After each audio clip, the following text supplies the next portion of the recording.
My father was a fake fortune teller. I followed him everywhere. He was the master swindler, and I was his apprentice. Until the day a murder occurred, and the police searched for over 10 days without finding the body. After my father set up an altar and performed rituals, he pinpointed the exact burial site. It was then I realized he actually had genuine abilities. But afterward, he told me that the matter was not so simple. Mr. Yang had lost his son. I knew the boy. He was a student from our town named Yang Xiao Kai. The child suddenly disappeared on his way home. At the footbridge he had to cross, people found his blue Doryman backpack and the half-new, half-old bicycle Xiao Kai rode to school every day, splattered with 5 drops of blood next to it. No one saw him alive, no one found his body dead. Mr. Yang was utterly cornered. Children going missing in rural areas wasn't uncommon, but no family's tragedy had caused such an uproar as Mr. Yang's. People within a 10-mile radius, 8 villages wide, had at least heard about it. Some advised him, if the human path yields no answers, try the spiritual one. It was often the case that families facing great misfortune, whether believers or not, would place their last hopes in the occult. Especially since Mr. Yang's family ran a funeral business, they inherently held reverence and fear for such matters. So, hearing of my father's reputation, he sought him out. But my father had no real abilities to help anyone find a lost child. Most likely, we'd pack up and flee. That day after school, my mood was extremely low. I had just integrated myself with my classmates, putting in a lot of effort to become the undisputed leader among those kids. The thought of having to wander again filled my heart with a sharp, uncomfortable ache. But to my surprise, my father agreed to the job. Others might not have known, but we certainly did. My father was a con artist. When I was little, he mostly showed me Hong Kong Taoist films like Vampire, Ghostbusters, and the kind starring Lam Ching-ying. Every day, my father would clutch a small, yellowed notebook, soaked with saliva, poring over it. Based on half-baked lines he'd learned from movies, a sidewalk-bought feng shui guide, and a compass he'd found that dated back to the Qin dynasty, my father taught himself everything. He was a genuine imposter, but unfortunately he was incredibly handsome, with refined features and the demeanor of an immortal sage. Moreover, he was blind in one eye, though that blind pupil rarely showed. It was pure white without a speck of black. To outsiders he called it white-eye spiritual connection, which sounded quite intriguing. According to my father, those who came to him already believed in these things deep down. He merely added fuel to the fire. As for non-believers, anything he said would be futile. He enjoyed reading feng shui, divining fortunes for people, averting disasters, and resolving misfortunes.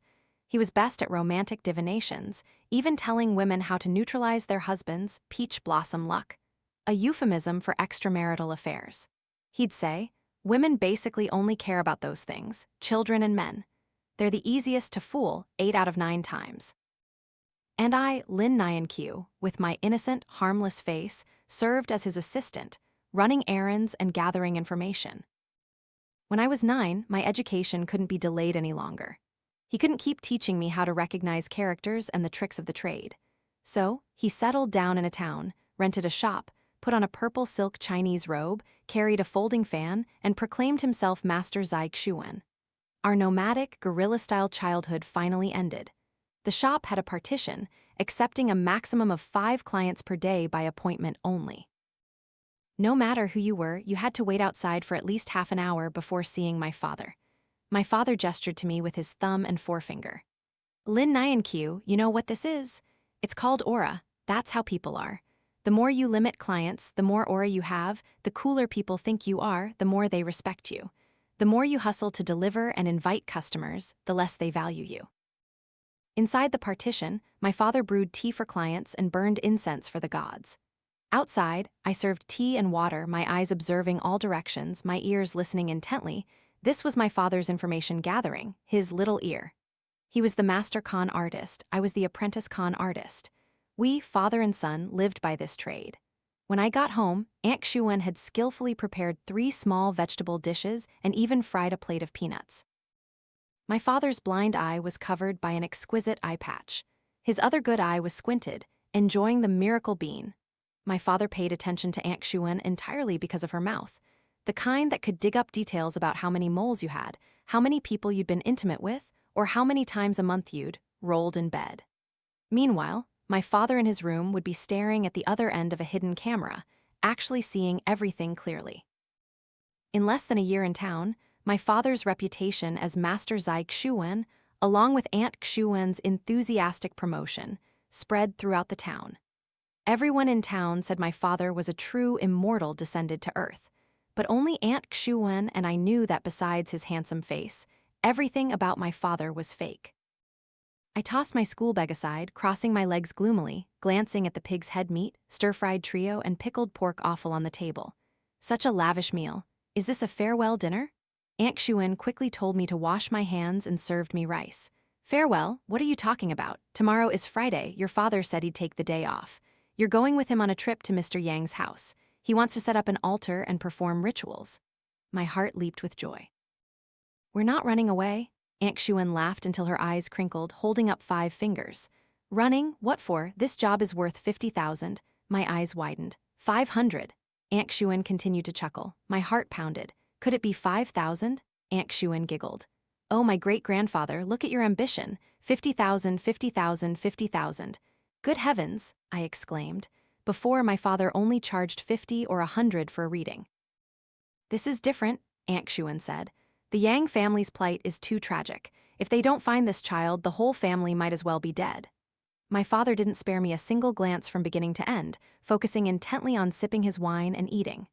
Aunt Xuan looked at my father with eyes full of admiration.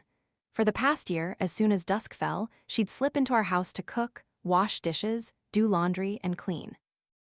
Even a blind man would know what her intentions were, but my father calmly accepted it, never showing approval or refusal. What a joke. I stuffed a piece of pig's head meat into my mouth and chewed. Does he really think he's an immortal descended to Earth now? The town police searched for over 10 days and found nothing. How is he going to find him? Yang Xiao Kai was the only child from Yang family village in our town. Although Yang family village was a mountain village, it had its own well-known primary and junior high schools. Yet Xiao Kai rode his bike along a mountain road to our town's old school every day, a 2-hour round trip. I still couldn't understand what Mr. Yang was thinking. If the road hadn't been so far, perhaps this wouldn't have happened. A wave of sadness washed over me, and Xiao Kai's beautiful face flashed in my mind. His bright, big eyes that curved into crescents when he smiled, and the dimples at the corners of his mouth. His father adored him. He always had the most pocket money and ate ice cream every day after school. He would always buy 2, secretly giving one to me, blushing and saying he couldn't finish it. 8 or 9 times out of 10, he must have run into human traffickers. Who knows where they've taken him now? My father finally looked at me and sighed. That glance made my heart suddenly clench, because in that good eye, I saw an indescribable pain and compassion. After a long moment, my father put his wine glass down, a bitter smile twitching at the corner of his mouth. If he was really kidnapped, that would be good. The next day before dawn, my father dragged me out of bed. He drove his Wuling Hongguang van, God knows how many owners it had been through, packed with all his gear, rushing to Mr. Yang's house. The road to Yang family village wasn't too far, but it was unpaved, riddled with potholes, muddy ruts, and slippery sludge. The entire journey, my stomach churned, and my head felt like it would shatter from the bumps. My father said, according to Aunt Xuan's intelligence, our current client, Mr. Yang's family, might have bad feng shui. All manner of misfortune and evil seemed to converge upon them. A year ago, Mr. Yang's wife died of illness. Their future son-in-law, Zhao Lei, went missing. Their eldest daughter, Yang Xiao Kai, who had just graduated college and returned home to teach, was dragged into a cornfield, not only humiliated but had her eyes gouged out, her tongue cut off, and was brutally tortured to death. To this day, the culprit hasn't been found. After such a series of devastating blows, the only thing keeping Mr. Yang alive was his youngest son, Yang Xiao Kai. Yet, 15 days ago, Xiao Kai vanished without a trace on his way home from school. No one saw him alive, no one found his body dead. Many said that because Mr. Yang worked in the funeral business, his house was filled with too much negative energy, causing his family to scatter and perish one by one. In less than a year, members of the Yang family had successively died, almost wiping out the lineage. My father said there was definitely something wrong with this situation. whether it was a natural disaster or a man-made one. My heart was truly uneasy. If Zi Xuan Kai wasn't found, Mr. Yang would lose his last reason to live and surely follow them. Yet, he had bet his entire family fortune on my father, a mere fortune teller. As dawn broke, my father and I arrived at Mr. Yang's house. The house was filled with paper figures, paper money, and funeral wreaths. The moment I stepped inside, I felt chills run down my spine, goosebumps involuntarily rising on my arms. My father observed for a moment, calculated with his fingers for a long time, then said, "Based on the situation in this house, Mr. Yang needs to not only fix his feng shui but also cast out evil spirits and call upon souls." My father thumped his chest, assuring Mr. Yang that he would set up an altar and perform rituals for 3 days. In 3 days, he would surely find traces of Yang Xiao Kai. Alive, he must be seen; dead, his body must be found. Hearing that Xiao Kai would surely be found, Mr. Yang's eyes brimmed with tears, and he almost knelt before my father. My father took Xiao Kai's clothes, pillow, and hair, prepared chicken blood, white salt, lit incense, and commenced the ritual. Dressed in a Taoist robe and hat, without his eye patch, he muttered incantations. His eyes, one black and one white, the black eye wide open, flashing with light, rivaling Guan Yu reborn, the pure white eye, strange and unpredictable, looked truly awe-inspiring and terrifying. In essence, he sang and danced, working all day, leaving the villagers who came to watch stunned and bewildered. I knew my father's performance style depended on the price the grieving family paid. For 500, he could dance all night. For 50,000, today was just the first day. This performance, I feared, was merely an appetizer. The main course was yet to come. As night fell, we finished dinner and went to bed early in the living room Mr. Yang had prepared. In the dead of night, the villagers were fast asleep. By the time the crescent moon reached its zenith, the barking of dogs and croaking of frogs could be clearly heard. My father suddenly sprang up, donned his gear, and motioned for me to follow closely. His expression was both reverent and stern. I knew my father, this master. His real work was just beginning. Rubbing my sleepy eyes, I followed my father to the footbridge where Zi Xuan Kai had gone missing. Only then did I realize Yang Xiao had been waiting for us there since early. My father held a flashlight, meticulously scanning every inch of the ground for something. About an hour later, I could barely suppress a yawn. Suddenly, my father's face changed. He prostrated himself on the ground, picked up a clod of earth, and put it in his mouth. After a long while, he finally raised his head, his gaze fixed on a particular direction. I didn't know if it was the dim moonlight, but my father's eyes at that moment revealed a fierce glint. I was startled, my sleepiness vanished. Yang Xiao spoke up for me. "Old Lin, what's wrong?" My father didn't answer, frowning as he asked back, "Xuaner, do you have any news?"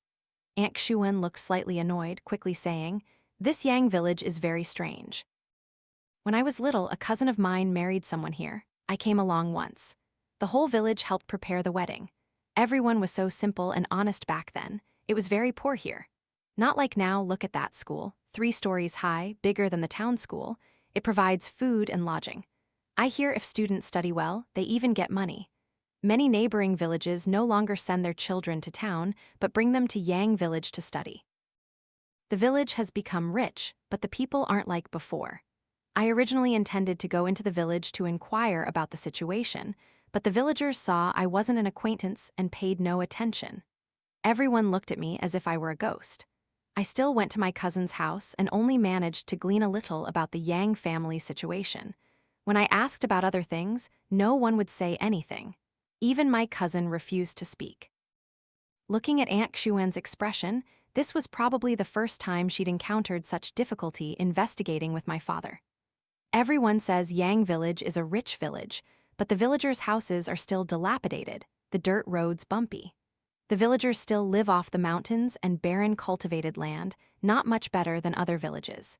In front of every house, not even a light was on, so where exactly is the wealth? In the dark of night, Yang village remained pitch black, as if locked in a sealed bottle. Only the school not far away, with its beautiful lights shimmering like pearls, shone brightly and incongruously. My father stared intently at the only lighted direction in the village, his eyes twinkling like stars. Finally, he turned to Yang Xiao and said, "Xuaner, human lives are important. Take your things, you must help me find someone." We twirled for half the night, yet as dawn broke, my father pulled me out of bed again. I looked at him with resentment. "Dad, children won't grow if they don't get enough sleep." My father lifted me like a chick. "You won't grow if you don't have money to eat either. Stop whining, go do your job." Looking at the greedy face of the divine master before me, I finally concluded that the image of my father with cold, icy eyes last night was merely a moonlight illusion. In the yard, besides an altar, my father had set up a supersized pot. My father, having eaten his fill, changed into his Taoist robe and was casually blowing air into the large, steaming ceramic basin. Next to him was Mr. Yang, head always bowed, looking incredibly frail, creating a stark contrast with my father. Since Zi Xuan Kai's disappearance, Mr. Yang had already aged by decades compared to his peers. Now he looked utterly soul-drained. I didn't know what my father had said to him. Today, he looked even more distraught than when we first arrived yesterday. Only the occasional sigh from his nostrils proved that he was still alive. Today was the second day, and I knew my father was about to do something big. I quickly finished my sweet potato porridge with pickled vegetables and eggs. Grabbing a gong and drum, I habitually started running through the village, hitting them as I went.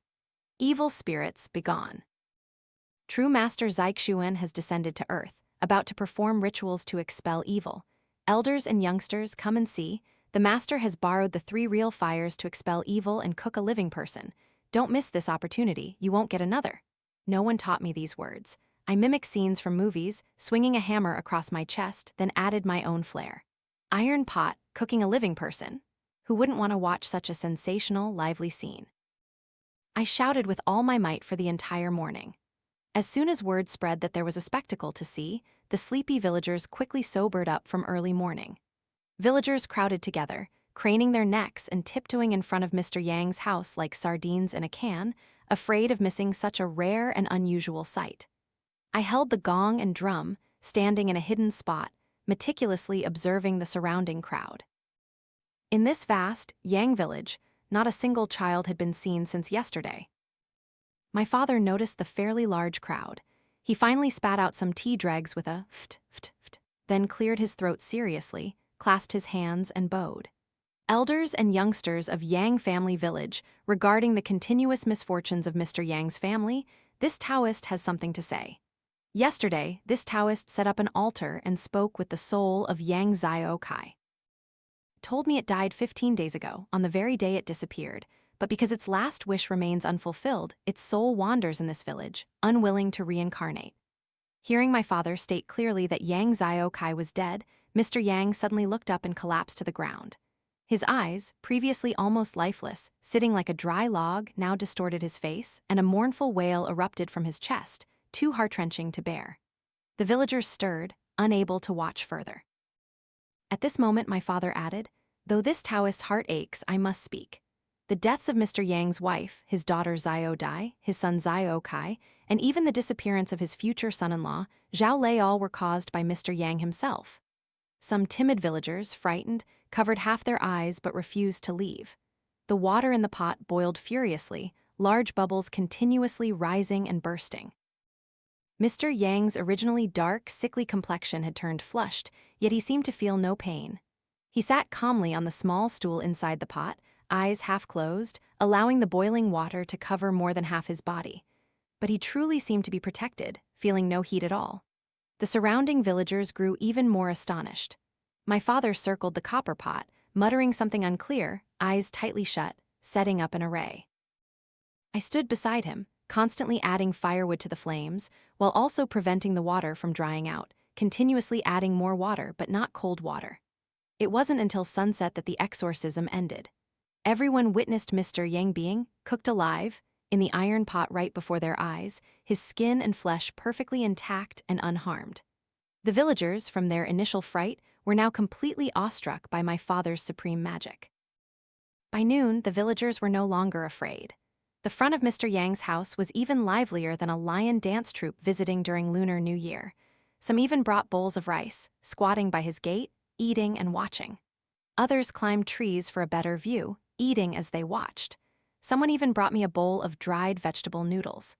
By that evening, the large pot still hadn't been removed, suggesting it would be used again tomorrow. My father didn't take a single break, dancing leisurely around the large iron pot until nightfall. When the pile of firewood had completely burned out, Amidst everyone's praises and admiration, he finally retreated to rest. But only I knew that night, he clutched a roasted chicken, so hungry he almost swallowed the bones. Seeing my father looking like a starving ghost reborn, I couldn't help but ask, "Dad, let's run away while it's dark. If we don't find Zi Xuan Kai tomorrow, and the Yang villagers block the road, what will we do? Even the police couldn't find him, how will we know where to look?" My father almost choked on his chicken, clearing his throat loudly, his face flushed. "At that point, I'll just bury you. Let them dig you up and claim it's Yang Xiao Kai. After all, you're the same age, wearing similar clothes. Once the flesh is gone, no one will recognize anything." I swallowed hard, terrified, not daring to utter another word. That night, my father slept with his feet right next to my nose. I didn't dare to make a sound. I was afraid my father would really bury me. But late that night, my father quietly got up and left the house alone. It was the first time since I'd followed him in his scams that he went out to work at night without calling me. Early the next morning, I was preparing water to add to the large pot for my father. The main ingredient of that water was white vinegar, plus some special concoction he mixed himself, which made the water have a very low boiling point and no distinct sour smell, appearing to bubble furiously but actually not hot at all. In many isolated villages, where the villagers were superstitious, this wasn't the first time he'd used this trick. Hearing a sound, I looked up just in time to see my father returning with a shovel. I saw his pant legs and shoe soles were covered in fresh mud. Today was the third day. Even more people came to watch, along with many new faces. Honestly, my stomach started to churn. These fortune tellers usually worked discreetly in the homes of those afflicted, hoping to resolve their misfortunes. Whether it was real or fake didn't matter, only seeking peace of mind. But this time, my father made such a spectacle, inviting the whole village to watch, which could easily lead to trouble. This mountain village was different from previous times. It wasn't that remote, and this white vinegar water wasn't some profound method. At this point, anyone with a little education or a penchant for meddling would immediately see through the trick. Early this morning, I didn't even need to beat the gong and drum to announce anything. Today, there was already an eager troublemaker holding a phone, filming the courtyard, especially that blonde guy, chewing on a toothpick with a twisted mouth, holding up his phone, his face beaming with glee. "Everyone, this is the master I told you about yesterday. Today, we're going to live stream the scene of cooking a living person in an iron pot for everyone to enjoy. Hee hee." The blonde guy was live streaming again. My heart was in a panic. I uneasily looked at my father, but he seemed oblivious to any danger. It was almost time to light the fire. At this moment, Mr. Yang also stripped down, wearing only his shorts. Everything was ready, just waiting for my father to perform his magic. I gritted my teeth and slipped into the kitchen, intending to carry out the bucket of prepared water. Just then, my father walked in. He poured out all the water I had prepared and replaced it with ordinary well water. At this moment, I froze. I certainly knew my father liked money. 50,000, that's 50,000. But this wasn't how you earned money. I knelt down, clutching my father's leg tightly. "Dad, let's not take the money anymore. Let's run away. I'm not afraid of hunger and I won't ask to go to school anymore. I just need you." My father bent down, looking both critical and amused, using his hand to wipe away my snot bubbles. "Run? What run? Don't ask any more questions." "Don't worry, your father has everything planned." In my terrified eyes, my father picked up the bucket of well water and walked away. Before, whenever he performed his tricks, my father always instructed me on how to coordinate. Now, he said nothing, leaving my heart restless. But perhaps due to an instinctive trust in my father, I suppressed the confusion in my heart, wiped away the remaining tears on my face, then calmly picked up the drum, continuing to create a cheering atmosphere to support my father. Only, my voice was clearly not as loud as yesterday. The eager crowd, waiting for a spectacle, began to buzz again, especially that young blonde guy, excitedly craning his neck and shouting into the courtyard. "Are we cooking someone in the pot again today? I'm live streaming today. Hundreds of people in the live stream room are waiting to watch." My father immediately threw the burning torch. The firewood beneath the pot instantly burst into flames, sparks flying everywhere. Only then did I notice that the large iron pot had, at some point, been covered by a big lid by my father. Mr. Yang, seeing the fire, began to take off his outer shirt. Like yesterday, he wore only his shorts and approached the iron pot. My heart instantly leaped into my throat. At this moment, my father raised a hand and signaled, "Hold on." No more stewing today. Yesterday, this Taoist stewed Mr. Yang for 9 whole hours. All the evil spirits have been absorbed into the iron pot. A villager couldn't help but shout, "So what are we watching today?" My father smiled. Today, this Taoist will borrow the golden earth god to guide the way, capable of divining the direction of lost souls. Everyone, behold. Hearing my father say there would be no more cooking living people, the villagers' moods clearly plummeted, but seeing my father open the pot lid and invite everyone to look, the atmosphere was visibly re-energized. Even I craned my neck curiously. I saw no golden sand at all, only a pot full of fine less soil, like sand. I suddenly remembered the mud on my father's pant legs this morning. Could it be that he went to dig this soil when he returned with the shovel? But was it necessary to dig alone in the middle of the night?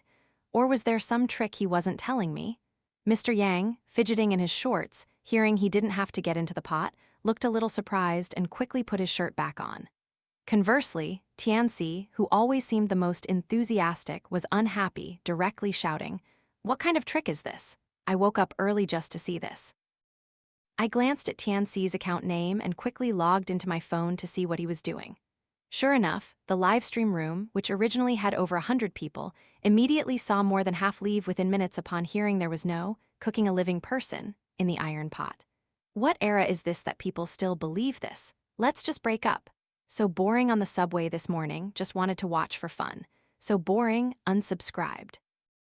This is superstition, I can report this. Tianxi saw the comments roaring. No, don't report, there's definitely more to come, he said into the live stream, but his small eyes eagerly darted towards my father.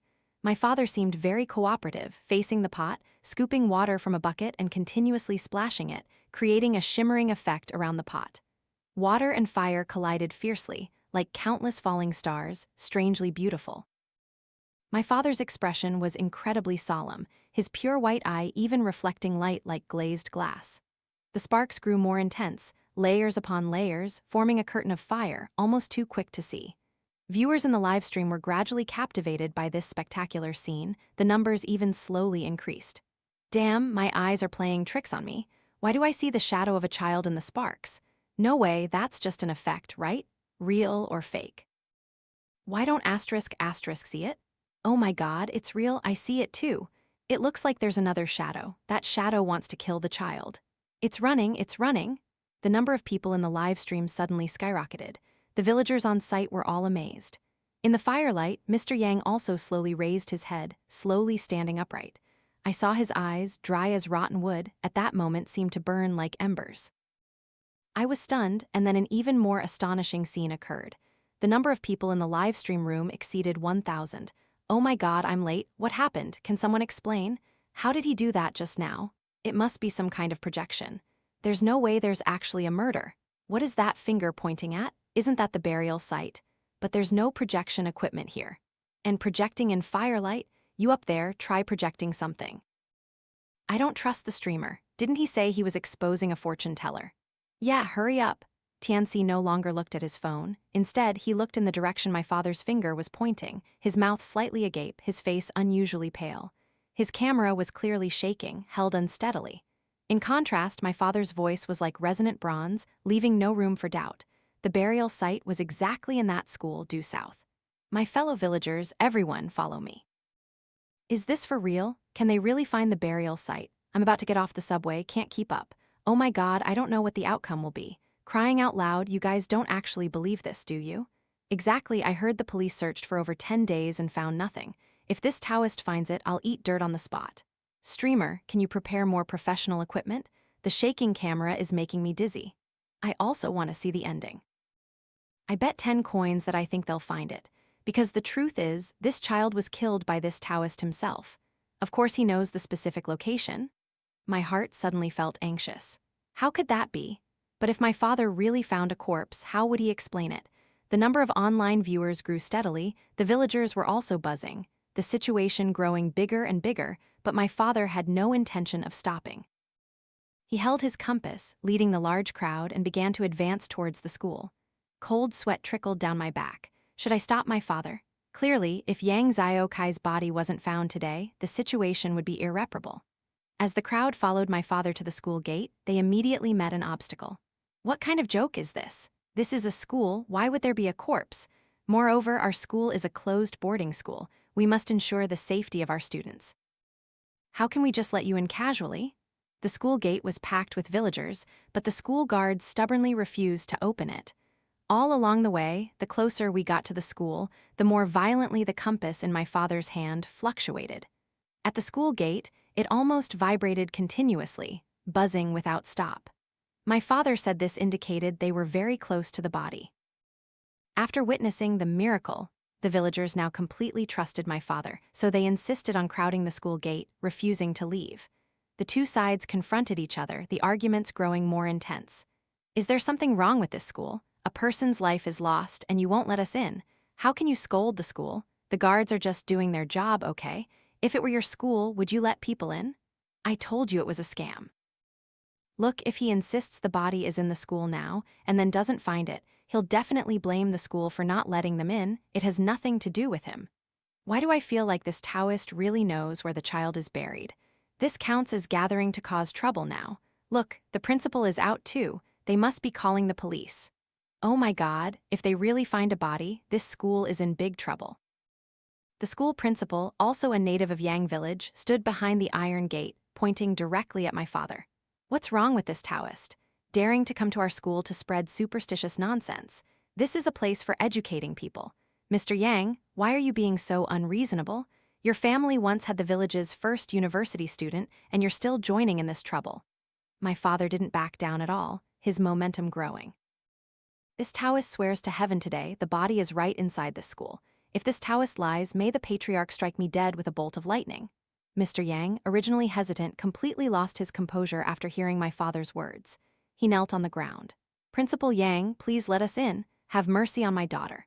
After she graduated, many big companies offered her high salaries, but she refused them all, insisting on returning to the village with teacher Zhao to teach children. If Zi Xuan Kai isn't found, I won't rest in peace even in death. My daughter won't rest in peace either. Principal Yang's face darkened, his eyes shifting. You're talking nonsense. Your son isn't a student at my school. A closed boarding school like ours he couldn't even get in. How could he appear inside the school? He disappeared on the road. Could it be someone from the school kidnapped him here? The principal's words weren't unreasonable, but Mr. Yang, spurred on by my father, heard not a word. Compared to his previous timid demeanor, Mr. Yang now seemed completely transformed. He sprang to his feet, a resolute expression on his face, his formerly hunched back now straight, his entire body visibly tense, and began to shake the iron gate with all his might. Oh God, open your eyes. My son is so gentle. He never did anything wrong. Why treat good people like this? Today, no one will stop me from finding my wrong child. Open the gate. Open the gate. Open it. The piercing metallic clang and Mr. Yang's animalistic roars echoed through the school's empty spaces, sending shivers down people's spines. Students studying in the classroom building couldn't help but peer out, their curiosity piqued. The livestream room's discussions grew even more fervent. Did everyone see that? A guard was about to call the police just now, but it seems the principal stopped him. This school really must have a problem. Yes, I also feel the atmosphere on site is very unstable. Turns out not only this man's son, his daughter was also a teacher at this school, and his daughter's boyfriend too. It seems they all died. This family is too tragic. Didn't they say the missing boy didn't attend this school? How could he die in the school? Watching this live stream feels like watching a detective movie. Don't let it end badly. Ah, what's wrong? I can't see anything anymore. The live stream room started shaking violently. The iron gate shook even harder. I realized that Tianxi couldn't livestream anymore. He too followed Mr. Yang, grabbing onto the gate and shaking it with all his might. He screamed like a madman, "Let us in! Let us in! Let us in!" I watched in astonishment as Tianxi, quick as a monkey, climbed all over the top of the gate, shaking it frantically with all his strength, secretly marveling at how reckless he was for livestream views. Immediately after, other villagers joined in. At first only one or two people, then more and more flocked to the gate. The scene began to spiral out of control. The principal trembled, shouting in panic, "Stop them! Call someone! Damn it, you useless fools, stop them for me!" The gate, like a huge kang, seemed poised to fall, until it finally gave a resounding clang and crashed to the ground. The villagers, like a school of fish pouring into a ditch, surged in en masse. Teachers lecturing couldn't stop them, and students in the school also lost control, wildly running downstairs. The two streams of people merged into one, all eagerly rushing in one direction, a truly magnificent sight. My father, at this moment, was like a general leading everyone to storm a city and seize land. Ignoring the principal and guards, he twirled his compass, advanced loudly straight into the schoolyard. The compass abruptly stopped spinning at a spot in the yard. A gust of wind whipped up sand, blinding my father. My father bent down, picked up a clod of earth, and put it in his mouth, his expression solemn as he walked on. The principal, isolated by the crowd, glared, his eyes almost popping out. "What are you doing? Get out of my school." As Mr. Yang and the villagers' shovels plunged into the ground with a swish, swish, the principal's legs gave way, and he almost collapsed. The whole world seemed to hold its breath. Tianxi handed me his phone and joined the digging crowd. I was startled, then mimicked him, pointing the camera at the digging scene. The soil was old, not freshly dug. Mr. Yang hesitated for a moment, looking towards my father. My father nodded, signaling him to continue. Tianxi, on the other hand, kept his head down, frantically digging as if pouring all his life's strength into this moment. But no matter how much they dug, it was still stiff, old soil. The number of people in the livestream room had exceeded 10,000. Flipped it, right? If Yang Xiao Kai was buried there, considering the time, this soil should be loose, freshly dug soil. What did that Taoist say earlier? If he lies, may the patriarch strike him dead with a bolt of lightning. Sitting here waiting for lightning. Sitting here waiting for lightning, let's just disband, what a waste of time. No, I still feel this Taoist isn't scamming. I'll watch some more. The pit grew deeper and wider. The villagers, wiping sweat, shouted towards my father. "Taoist master, are you sure you didn't get the wrong spot?" Before my father could speak, Mr. Yang let out an inhuman shriek. Beneath a shovel, a stark white finger bone appeared before their eyes. Mr. Yang immediately fainted, collapsing to the ground. The packed schoolyard instantly erupted into chaos. Some villagers attended to the unconscious Mr. Yang, pressing his philtrum, giving him water. Many others, swinging shovels, joined the digging team. Very quickly, the entire white skeleton was unearthed. But everyone was even more astonished because that skeleton absolutely could not be Yang Xiao Kai. The livestream room traffic completely exploded. The number of online viewers soared to 50,000. Damn it, what is this situation? There really is a person buried under the schoolyard. Didn't someone just say they'd eat dirt on the spot? But this definitely isn't a child's skeleton. Comparing it to the middle school students next to us, this must be an adult man about 1.8 meters tall. And looking at the degree of bone oxidation, he's been dead for a long time. This school might have had more than just one murder case, so that Taoist was actually still wrong, but the question is, how did he know where the specific bone was buried? Damn it, I have goosebumps. Yes, where is the child named Yang Xiao Kai? Where is he? There really is a murder case. Quickly call the police. It seems someone already reported it. Listen, everyone, in the distance, police sirens are indeed blaring. A murder case occurring, police arriving is normal, but they came right after the body was discovered. These police are too precise with their timing. No, this scale doesn't look like a town or village police station. Right. There's a criminal police officer I recognize from the provincial criminal investigation team. I bet $5 this leading police officer and this Taoist know each other. I looked up and indeed saw a police officer, about my father's age, walking towards him, speaking in a very low voice. I didn't know what they were talking about, but it was very clear that my father not only knew the officer but was very close to him. My father pointed to the burial site, continuously recounting something. The police didn't allow Tianxi to continue live-streaming the murder scene. Tianxi addressed the camera, promising to update on the aftermath and asking everyone to follow him, then irritably turned off his phone. Very quickly, the discovery site was cordoned off. Several individuals, looking like forensic personnel, wearing gloves, continuously collected evidence from the skeleton and the scene. Principal Yang's face turned ashen. He was handcuffed and requested to assist in the investigation, then taken into a police car. And when I saw 2 other people step out of a police car, my entire body reeled. It was only much later that I gradually understood what had transpired in between. And the first person to tell me wasn't my father, but Tianxi. The owner of that white skeleton was Zhao Lei. He was also a teacher at Yang Village School and Xiao Dai's fiancé. Tianxi lost his mother when he was young, and his father was an alcoholic who would drink and abuse people. Tianxi wasn't an orphan, but he grew up no different from one. He thought people like him were destined to become bad, just like his father. He committed petty thefts around the village, and everyone disliked him. Until he met teacher Zi Dai and teacher Zhao, he wanted to be a good person, just like them. Even though the whole world said he was beyond redemption, only Zi Dai said Yang Tianxi was the smartest child she had ever met.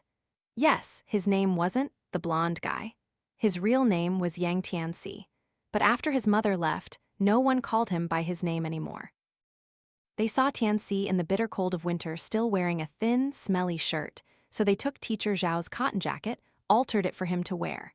On weekends, teacher Zi Dai often invited Tianxi to her house for meals. Sometimes he would sleep with Yang Xiao Kai as if he had a real younger brother.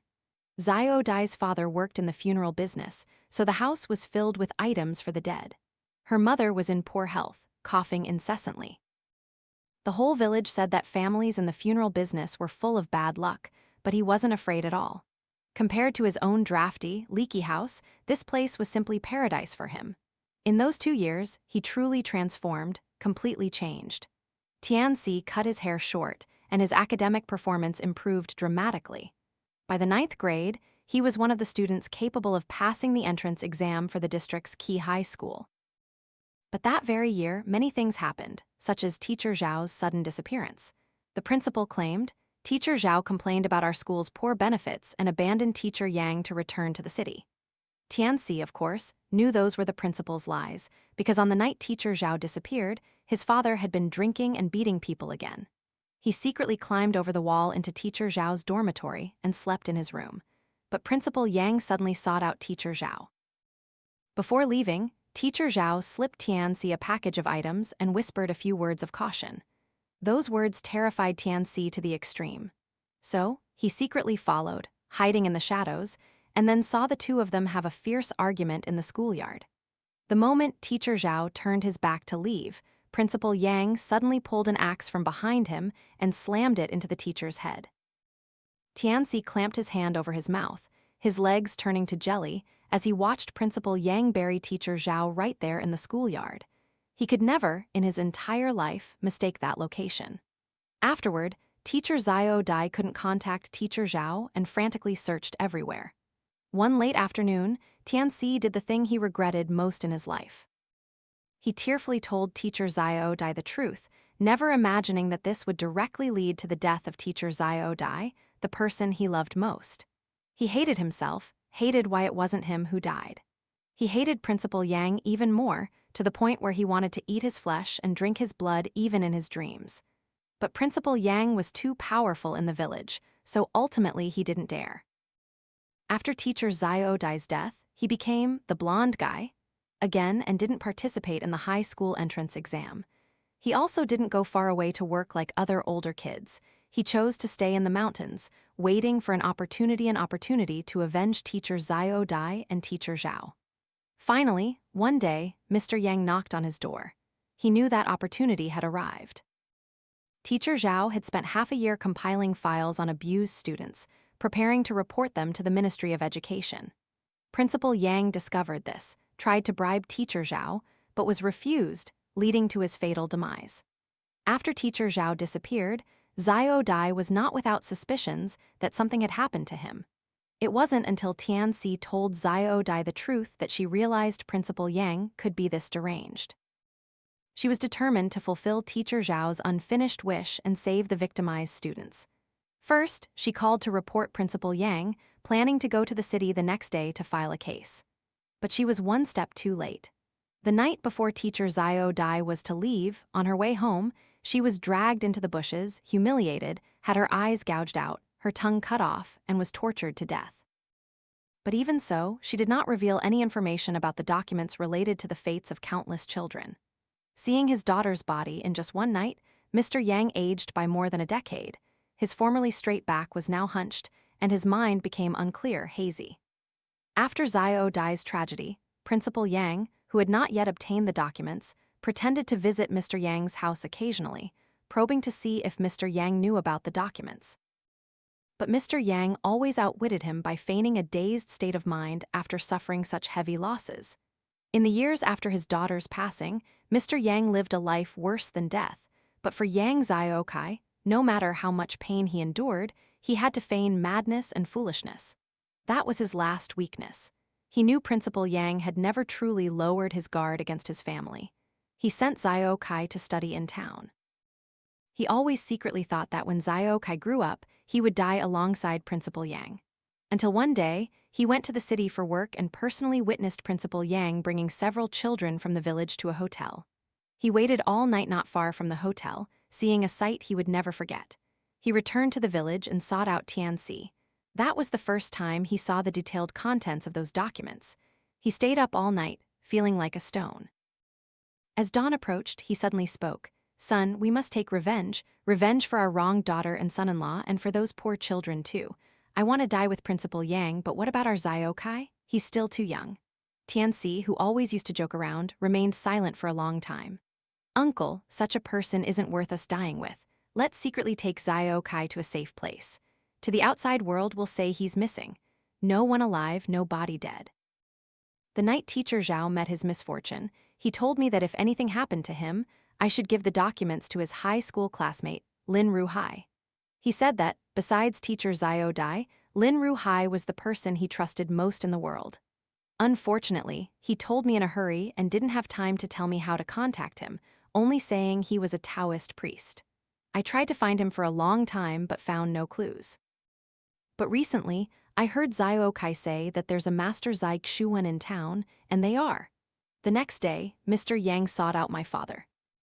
The car door opened, and Aunt Xuan stepped out of the police car with a radiant smile, her gaze like silk threads pulling towards my father, as if asking, "How did I do?"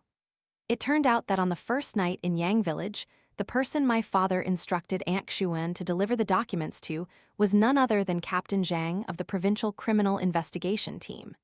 He was renowned for his integrity and impartiality. Aunt Xuan, knowing the gravity of the situation, had sewn the documents which Zhao Lei and Xiao Dai had paid for with their lives into her clothes. Throughout the journey, she was extremely careful, not daring to delay even a little. The car door opened again, and behind Aunt Xuan appeared the figure of a child, holding a half-melted ice cream cone. I saw that beautiful face again, big, bright eyes that curved into crescents when he smiled, and dimples at the corners of his mouth. Yang Xiao Kai, missing for over 10 days, had finally returned home. The child burst into tears and ran towards Mr. Yang. "Dad, Xiao Kai?" In the moment the father and son embraced, the aged Mr. Yang knelt, looking up at the sky, sobbing uncontrollably. Only this time, his cries carried the added flavor of hope. And that day, it happened to be the third day of the ritual, so my father could be said to have fulfilled his promise. I looked at Aunt Xuan, who was shedding tears, and nudged my father with my elbow. "Old man, do you want a wife?" This matter, of course, was far from over. It was merely the beginning. Principal Yang's scholarship scandal, thanks to Tianxi's livestream, had gone viral. The number of people interested was extremely high. My father knew that Principal Yang dared to commit murder. The dark network of connections behind this scholarship was unfathomably deep.